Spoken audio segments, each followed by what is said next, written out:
Kung trip mong magbabad sa mga water adventure o kaya'y ma-feel na tila nasa Baguio ka, sagot na raw yan ng sunod-sunod na atraksyon sa Infanta, Quezon.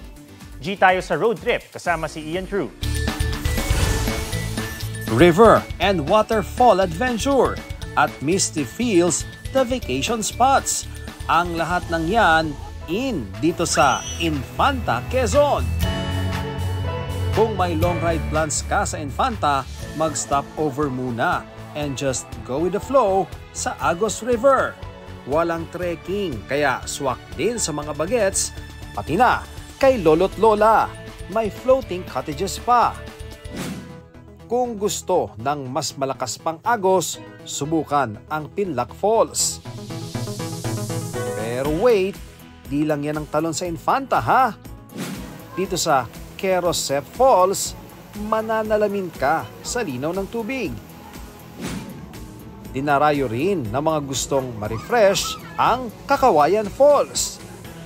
Marami ring resort sa bayan na abot kaya ang entrance fee.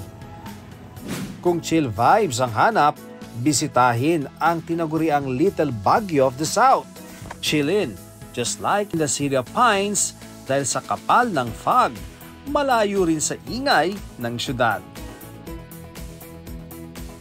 Ian Cruz nagbabalita para sa GMA Integrated News.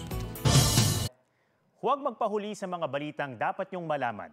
Mag-subscribe na sa GMA Integrated News sa YouTube.